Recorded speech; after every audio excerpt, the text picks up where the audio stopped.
तो जय हिंद स्टूडेंट, फिर से हम आ चुके हैं आपके सामने लगातार की तरह अपने एनसीईआरटी की सीरीज को लेकर के। इसमें आज हम शुरू कर रहे हैं पॉलिटी का पहला चैप्टर है। इससे पहले चैप्टर तो आपका कट चुका है। आज दो ध्रुवीयता का अंत शुरू करेंगे। इस दो ध्रुवीयता के अंत में देखेंगे, इसका बैकग्राउंड देखेंगे कि द्वितीय विश्व युद्ध या फिर शीत युद्ध या फिर हम दो ध्रुवीयता का अंत। तो हम इन सब चीज़ों को शुरू करने से पहले आपका स्वागत करते हैं स्टडी विद सोहिल सेंटर में। आप लोगों से यही अनुरोध है कि ज़्यादा से ज़्यादा चैनल से जुड़ें और अपनी तैयारी को बढ़िया से करते रहें। 2027 के बोर्ड को ध्यान में रखते हुए हम दिसंबर 2026 में इसका कोर्स कंप्लीट कराने का प्रयास कर रहे हैं और आप लोग हमारे चैनल से ज़्यादा जुड़िए। हम केमिस्ट्री और फिजिक्स की भी क्लासेस और मैथ्स की भी क्लासेस कंटिन्यू चला रहे हैं और उसी के साथ में एक पॉलिटी का चैप्टर भी उठा रखा है। इसके साथ में ही ज्योग्राफी भी नेक्स्ट मतलब टाइम में या नेक्स्ट डे के अंदर आने वाली है। अब हम ये चीज़ देखते हैं कि इसमें क्या है। हमारे सामने दो ध्रुवीयता का अंत चैप्टर का नाम है, पर चैप्टर का नाम हमारा जो आज हम शुरू कर रहे हैं वो दो ध्रुवीयता का अंत है। लेकिन इस दो ध्रुवीयता के अंत से पहले कुछ बैकग्राउंड भी तो होगा। ये दो ध्रुवीयता का अंत हुआ ही क्यों, या फिर इसका कारण क्या था दो ध्रुवीयता के अंत होने का, या इससे पीछे के परिणाम क्या थे।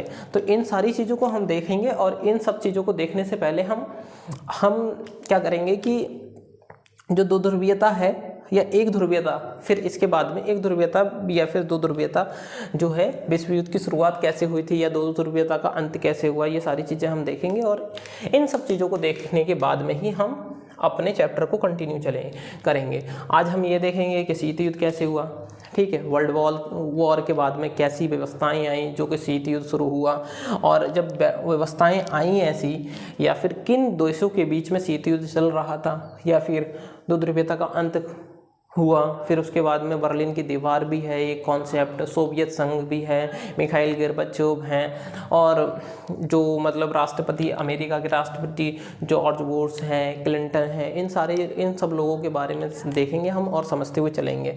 ये थोड़ा सा चैप्टर 2 का भी, आगे वाले चैप्टरों का भी, अमेरिकी वर्चस्व के जो चैप्टर है उसका भी थोड़ा हिस्सा हो जाता है, लेकिन हम लोग थोड़ा इसी से रिलेट करते हुए देखेंगे और करते हुए चलेंगे। तो हम ये सारी चीज़ें आप करते हैं और अपना यहाँ से हम शुरू करते हैं। तो ठीक है, स्वागत है आपका स्टडी विद सोहिल सेंटर में। अब हम इसको देखते हैं कि जो है आपका स्टडी विद द्वितीय विश्व युद्ध। द्वितीय विश्व युद्ध कब से शुरू हुआ था? 39 से 45 तक, 1939 से 1945 तक चला था द्वितीय विश्व युद्ध। अब इस द्वितीय विश्व युद्ध में एक ऐसी घटना घटी कि जिसने दो ध्रुवीयता के अंत, मतलब दो ध्रुवीयता के अंत के रूप में आगे चली गई। मतलब इसमें एक ऐसी व्यवस्था घटी जिसने शीत युद्ध भी शुरू करा। इस दो द्वितीय विश्व युद्ध की ऐसी घटनाएं हुई जो शीत युद्ध का कारण बनी। शीत युद्ध के कारण के पश्चात फिर ऐसी घटनाएं पनपी जिन्होंने दो ध्रुवीयता का अंत भी कर दिया। दो ध्रुवीयता का अंत एक तरीके से ये कहा जाए, दो ध्रुवीयता, दो ध्रुव मतलब पृथ्वी का जो पोल होता है, जैसे कि मतलब पृथ्वी है, ठीक है, एग्जाम्पल के तौर पे ये पृथ्वी की शेप है, ठीक है। अब यहाँ पर जैसे कि एक ध्रुव होता है, एक ध्रुव यहाँ पर होता है, जैसे कि अब मान के चलो मैंने एग्जाम्पल के तौर पे इस तरीके से ये काट दिया, यहाँ पर एक ध्रुव है और यहाँ पर इसको काट दिया और दो हिस्सों में बट गई। अब मैंने एग्जाम्पल के तौर पे इसको बोल दिया ये USA है और ये USSR है। तो इस टाइप से पृथ्वी दो हिस्सों में बटी हुई थी। मतलब एक तरीके से कहा जाए तो उस समय की जो महाशक्तियां थीं वो दो रूपों में बटी हुई थी, USA और USSR के रूप में। USA भी एक महाशक्तिशाली देश था और USSR भी एक महाशक्तिशाली। अब उसका अंदाजा हम USSR का इस तरीके से लगा सकते हैं, जब वो टूटा था तो 14 गणराज्यों में टूटा था और आज भी उसका सबसे बड़ा एक देश है जो रूस है। और जो देश है आज भी रूस का इतना हिस्सा है कि उसे इतना अभी तक लगभग उसका आधा हिस्सा तो बर्फ से ढका रहता है, तब भी उसके पास सबसे बड़ा हिस्सा रूस के पास है। 14 गणराज्यों में टूटा था, सबसे बड़ा हिस्सा क्या था? रूस था। लेकिन हम अभी उसकी तरफ नहीं जाते हैं, अभी हम इसकी तरफ जाते हैं, ठीक है। द्वितीय विश्व युद्ध क्या है? 1945 से 1945 तक चला। द्वितीय विश्व युद्ध 1939 से 1945 तक चला। अब इसमें क्या था? ध्रुवी राष्ट्र थे। ध्रुवी राष्ट्र मतलब एक तरीके से कह दिया जाए कि वर्ष, अगर हम यहाँ पर दो जनों को लाया जाए बीच में और उनकी बहस कराई जाए तो उसे हम क्या कहते हैं? आमने सामने। तो ध्रुवी राष्ट्र क्या है? एक ऐसा, इसके अंदर ध्रुवी राष्ट्रों में क्या था? इटली, जर्मनी, जापान था। जैसे कि हम मान लो कि दो देशों के बीच युद्ध हो रहा है तो उसको हम बहसबाजी कहते हैं, ठीक है, जैसे कि वर्षित बोल देते हैं इंग्लिश में। तो यहाँ पर इटली, जर्मनी और जापान और इसी के सामने जो देश थे वो था यूएसए, यूएसएसआर, फ्रांस और यूके, यूनाइटेड किंगडम। अब इन दो देशों में, इन सारे देशों में युद्ध हुआ और भयंकर युद्ध हुआ था उस समय। और भी देश थे, लेकिन जो मुख्य भूमिका वाले देश थे वो ये थे जिनके ऊपर प्रभाव भी अधिक पड़ा और मुख्य भूमिका भी थी। अपने यहाँ पे ब्रिटिश शासन था उस समय में, ब्रिटिश शासन मतलब अंग्रेजों का शासन था। तब हमारे देश से भी द्वितीय विश्व युद्ध में सेना भेजी गई थी, तो वो मतलब छोटा लेवल था। लेकिन यहाँ पर जो है जर्मनी, इटली, जापान, अंग्रेजों ने भेजी थी हमारे देश से, जर्मनी, इटली, जापान और फ्रांस, यूएसए और यूएसएसआर और यूके, ये राष्ट्रों का मतलब बहुत ज़्यादा अहम भूमिका रही। लेकिन इटली, जर्मनी और जापान को क्या हुआ, यहाँ पर हार का सामना करना पड़ा और उसके बाद में जीत किन्हें मिली, यूएसएसआर और यूएसए और यूके और किसको, फ्रांस को। लेकिन यूके और क्या हुआ, यहाँ पर एक चीज़ देखी गई कि फ्रांस और यूके, इन दो देशों ने तो अपने देश, इस द्वितीय विश्व युद्ध के बाद में अपने देश को आगे बढ़ाने का काम किया, अपने देश में शिक्षा से बताएं सारी चीज़ें, अपने देश के कल्याण के काम करने लगा। मतलब इन्होंने अब उस लड़ाई के बाद में अपने आप को मतलब एक तरीके से बहुत अलग कर लिया और अपने देश के लिए काम करने लगे और अपने देश को आगे बढ़ाने के लिए। लेकिन यूएसए और यूएसएसआर, अब वास्तविकता है महाशक्तियाँ हैं तो कौन दबना चाहेगा, वो सोचेगा मैं बड़ा हूँ, वो सोचेगा मैं बड़ा हूँ। तो इन दोनों में ऐसा हुआ कि यूएसएसआर और यूएसए दो बच गए। और एक तो महाशक्तियाँ हैं, एक साइड में दुनिया में मतलब एक इतना देखो कितनी बड़ी शक्ति होंगी कि नाम ही दो ध्रुवीयता का अंत रख दिया। मतलब पृथ्वी के दो ध्रुवों को, दो ध्रुवों पे इनकी मतलब एक ध्रुव पृथ्वी का यूएसएसआर के पास था और एक ध्रुव में किसका मतलब वो था, यूएसए का। तो कितना देखो कितना बड़ा मतलब काम किया है कि यूएसए और यूएसएसआर, तो फ्रांस। तो यहाँ पर क्या हुआ कि जब इन दोनों ने मतलब ये दोनों बचे तो इन दोनों में एक चीज़ आ गई कि यार लगा कि कहीं फ्रांस मतलब अब यहाँ पर क्या होता है, यूएसए और यूएसएसआर को लगने लगा कि हम दोनों में आपस में मतलब किसी को ये नहीं है कि डर दोनों को बैठा हुआ है कि यार कहीं ये मेरे ऊपर हमला ना कर दे, ये मेरे ऊपर।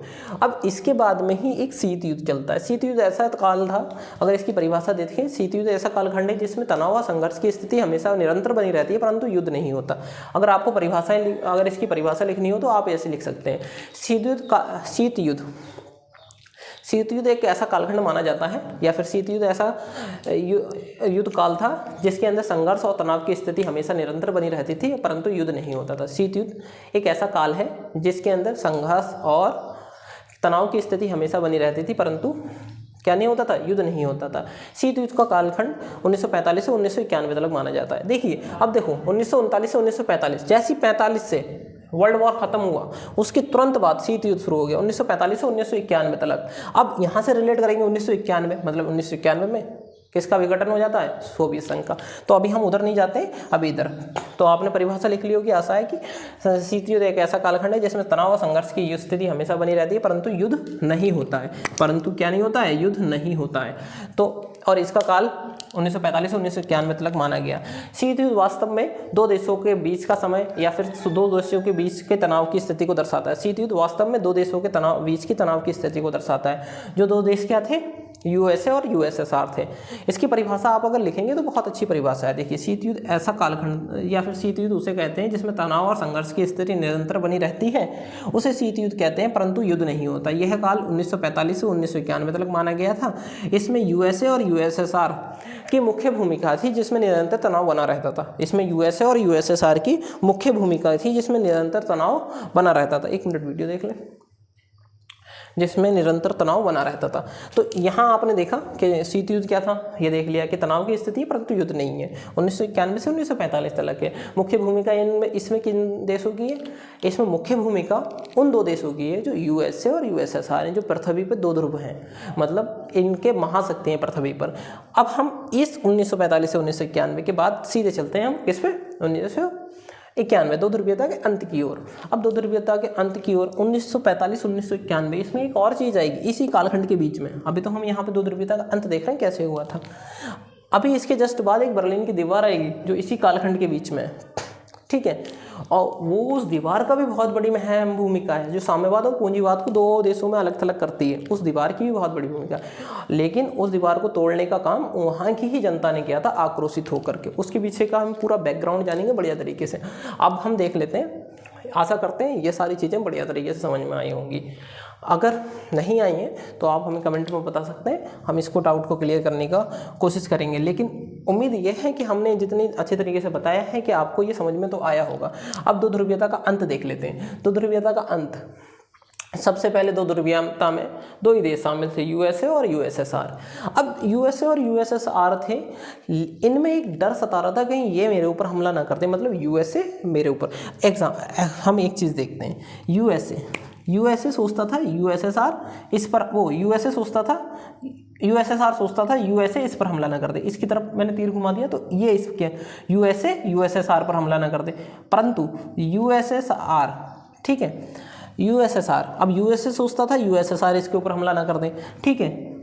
क्या हुआ, यूएसए सोचता था यूएसएसआर हमला ना कर दे और यूएसएसआर सोचता था यूएसए हमला ना कर दे। मतलब दोनों के बीच में ऐसी विडंबना बन चुकी थी कि इनमें एक दूसरे से मतलब एक दूसरे को लेकर के डर बना हुआ था कि ये सोचते थे कि यार ये मेरे ऊपर हमला ना कर दे, ये सोचते थे कि ये मेरे ऊपर हमला ना कर दे। अब ऐसी स्थिति बन गई है कि दो शक्तिशाली राष्ट्र ने, और दोनों को भी डर सता रहा है कि यार ये हमला ना कर दे, वो सोचता है ये हमला ना कर दे। अब दोनों में डर है, परंतु कुछ ऐसा नहीं है। अब इस डर ने इतना भयंकर काम करना शुरू करा उस समय के कालखंड में कि इन देशों ने अपने देश के कल्याणकारी कार्यों को छोड़ करके इस डर ने, किसने, यूएसए के हमला करने पर, यूएसए ने ये सोचा कहीं यूएसएसआर हमला ना कर दे और यूएसएसआर ने ये सोचा कहीं यूएसए हमला ना कर दे। इन दोनों के देशों के डर ने, इन दोनों देशों के डर ने, आपसी डर ने क्या कि ये हमारे ऊपर हमला ना कर दे, ये हमारे ऊपर हमला ना कर दे, इस डर को लेकर के इतना हथियार खरीदना शुरू कर दिया कि अपने देश के कल्याणकारी कार्यों को ही भूल गए। अपने देश की कल्याणकारी कार्यों को इतने बड़े लेवल पे, परमाणु हथियार, बहुत नई टेक्नोलॉजी, इतनी मतलब सूचना प्रौद्योगिकी, बहुत सारी चीज़ें इन्होंने इकट्ठा करना शुरू करी, कहीं ये हमारे ऊपर हमला ना कर दे, और हमला करे तो हम इससे कैसे करके निपटेंगे। इन सारी चीज़ों को लेकर के इनने इतने हथियारों को मतलब इकट्ठा करना शुरू कर दिया कि देश का जो धन था, इकट्ठा धन था, या देश के कल्याणकारी कार्यों में लगाने वाला धन था, वो धन खत्म होने लगा। और वहाँ पे रोज़मर्रा की जो रोज़ डेली लाइफ की चीज़ें होती हैं जीवन यापन करने के लिए, डेली लाइफ वाली, वो चीज़ें तलक आसमान पे चली गई थी। रेटों के मामले में इतने आसमान छूने लगी थी, दवाई, कल्याणकारी कार्य, शिक्षा, सब कुछ शून्य लेवल पर आने लगा था। तो इसके पीछे अभी बताएंगे, शून्य लेवल पर आया था तो फिर वहाँ पर एकदम इतना आगे कैसे बढ़ा, सब चीज़ शून्य लेवल पर आने लगी थी, फिर जनता आक्रोशित हुई। तो ये सारी चीज़ें अभी बात की हैं, लेकिन हमने दो ध्रुवीयता के अंत में ये देखा कि ऐसा डर था और इस डर के कारण ये मतलब कल्याणकारी कार्यों से हट गए थे। और क्या करा था इन्होंने, अपने देश में हथियार खरीदना बहुत शुरू कर दिया था। अब इससे दुनिया, यूएसए और यूएसआर, इससे दुनिया दो खेमों में बंट गई। दो खेमों में कैसे बंट गई, एक को नाम दिया पश्चिमी खेमा और एक को नाम दिया पूर्वी खेमा। अब दुनिया जब दो खेमों में, इन दो देशों के कारण दुनिया दो खेमों में बंट गई। अब पश्चिमी खेमा एक और एक और पूर्वी खेमा। अब ऐसा भी है, साफ साफ सी बात है कि पश्चिमी खेमा मतलब कुछ देश पश्चिम खेमे के मतलब यूएसए की तरफ होंगे और कुछ देश यूएसएसआर मतलब पूर्वी खेमे की तरफ होंगे। ऐसा भी है क्योंकि देखो जब दुनिया बटी है तो दुनिया में मतलब बहुत सारे देश हैं, तो कुछ देशों ने अपना मत यूएसए की तरफ रखा होगा, अपने आप को यूएसए की तरफ रखा होगा कि हाँ हम तुम्हारे साथ हैं। कुछ देशों ने यूएसएसआर की तरफ रखा होगा और उसमें हमारी भी अहम भूमिका मानी जाती है, लेकिन आज़ादी के बाद में, ठीक है, 1947 के बाद में। लेकिन यूएसएसआर का विघटन कब हुआ है, 1991 में। तो इससे हम रिलेट कर सकते हैं हमारे यहाँ पे जब युद्ध हुआ था उसके साथ में, क्या नाम है, पाकिस्तान के साथ में, तो वो यही कालखंड है जब यूएसएसआर था, मतलब रूस नहीं था, यूएसएसआर था। जब अमेरिका ने हमारे ऊपर हमला करने के लिए अपना कोई मतलब एक बेड़ा भेज दिया था कि पाकिस्तान की तरफ से, तब की बात है ये कि 1991, वो 1960-65 के करीब की बात है जो हमारा युद्ध हुआ था। शायद का एक नाम भूल रहा हूँ मैं उसका, चलो बाद में बताते हैं, अभी तो बहुत है इसमें, अभी पूरा आएगा ही, अभी तो खाली इतना देख रहे हैं। तो पश्चिमी खेमा यूएसए था इसमें, इससे पहली दुनिया का नाम दिया गया। पश्चिमी खेमे को में शामिल कौन था, यूएसए। इससे पहली दुनिया का नाम दिया गया और पश्चिमी संगठन का नाम दिया गया। संगठन मतलब अब देखो पश्चिमी है यूएसए के साथ में बहुत सारे देश मिले, तो देश जब मिलते हैं, जब लोग मिलते हैं या फिर देश मिलते हैं तो उसे एक संगठन बोला जाता है। जब लोग मिलेंगे तब भी संगठन, या बहुत सारे लोग मिलकर या देश मिलकर संगठन बनाते हैं, या फिर वेस्ट ब्लॉक कहा जाता है। ठीक है। अब पूर्वी खेमा को हमने यूएसएसआर कहा या फिर दूसरी दुनिया कहा। दूसरी दुनिया, अब इसे हमने या फिर पूर्वी संगठन कहा, पूर्वी संगठन कहा। अब जब हमने इसे पूर्वी संगठन कहा या ईस्ट ब्लॉक कहा, ये खाली इतने ही बातें। अब यूएसएसआर के साथ में फिर क्या हुआ, ऐसे ऐसे चलते चलते यूएसएसआर का विघटन हो गया 1991 में। जब इसका विघटन हुआ, अंत हुआ, तो क्या हुआ, 14 गणराज्य बने और उसमें यूएसए एक मात्र महाशक्तिशाली देश राष्ट्र रह गया या देश रह गया। अब मात्र एक महाशक्तिशाली देश रह गया जिसमें एक रूस सबसे बड़ा, इसका जो 14 गणराज्य हैं, 14 गणराज्यों में रूस इसका सबसे बड़ा एक महाशक्तिशाली देश है। ठीक है, और सबसे शक्तिशाली देश है। अब यूएसए एक मात्र शक्ति रह गया और इसी को ही एक ध्रुवीयता के रूप में जाना गया।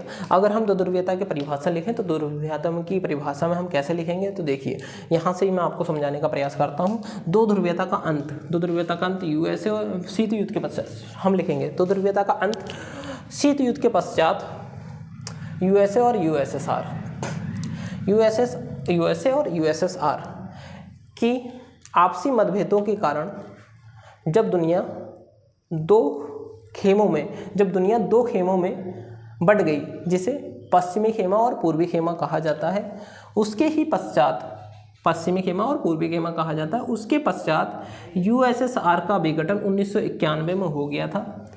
1991 में जब यूएसएसआर का विघटन हुआ तो उसमें 14 गणराज्य बने। ठीक है, 14 गणराज्य बने। इसमें सबसे बड़ा गणराज्य रूस था, जिसे आज एक महाशक्तिशाली देश के रूप में जाना जाता है। और दो ध्रुवीयता के अंत के पश्चात यूएसए एकमात्र महाशक्ति रह गया, जिससे एक ध्रुवीयता की शुरुआत हुई, जिससे विश्व में एक ध्रुवीयता की शुरुआत हुई। आप अगर इसे देखें तो दो ध्रुवीयता का अंत का मुख्य आशय यूएसए और यूएसएसआर के बीच था, जिससे दुनिया दो खेमों में बंट गई, जिससे पहले खेमे को पश्चिमी दुनिया, दूसरे खेमे को पूर्वी दुनिया कहा गया। पहले खेमे में यूएसए और दूसरे खेमे में यूएसएसआर था, जिससे 1991 में यूएसएसआर का विघटन हो गया। और इसके विघटन के पश्चात 14 गणराज्य बने, जिसमें रूस इसका एक महाशक्तिशाली सबसे बड़ा गणराज्य है। यूएसए एक मात्र महाशक्ति रह गया। इसके पश्चात यूएसए एक मात्र महाशक्ति रह गया, जिससे विश्व में एक ध्रुवीयता की शुरुआत हुई। तो ये आपका इतना था। अब हम इसके बाद आपके चलेंगे बर्लिन की दीवार की तरफ। बर्लिन की दीवार से हम सोवियत संघ की प्रणाली देखेंगे। ठीक है।